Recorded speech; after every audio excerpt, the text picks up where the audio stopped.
নাম সংকীর্তন কেন করা হয়? এর উত্তর শুধু নিয়ম বা প্রথা নয়। এর ভেতরে আছে গভীর প্রেম, ভক্তি আর আত্মশুদ্ধির সাধনা। শ্রীমদ্ ভাগবতম ও ভগবদ্ গীতাতে বলা হয়েছে, এই কলিযুগে ভগবানের নামই হল মুক্তির প্রধান পথ। সংকীর্তন মানে সমবেতভাবে ঈশ্বরের নামগান করা। যেমন হরে কৃষ্ণ কৃষ্ণ কৃষ্ণ হরে হরে, হরে রাম রাম রাম হরে হরে। এই মহামন্ত্রকে কলিযুগের তারক ব্রহ্ম নাম বলা হয়। কলিযুগে সহজ সাধনার পথ শ্রী চৈতন্য মহাপ্রভু প্রচার করেছিলেন।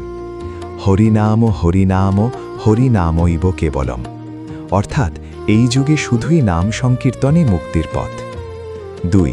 মন ও হৃদয় শুদ্ধ করার জন্য। নাম জপ বা কীর্তনে মন শান্ত হয়, ক্রোধ অহংকার কমে, হৃদয়ে ভক্তি জন্মায়। যেমন সূর্যের আলো অন্ধকার দূর করে, তেমনি নাম সংকীর্তন পাপ ও দুঃখ দূর করে। 3. ভক্তি ও প্রেম জাগানোর জন্য। সংকীর্তনের মাধ্যমে ভগবানের সঙ্গে হৃদয়ের সম্পর্ক গভীর হয়। ভক্তি থেকে প্রেম, প্রেম থেকে পরম আনন্দ। 4. সমবেত আনন্দের জন্য।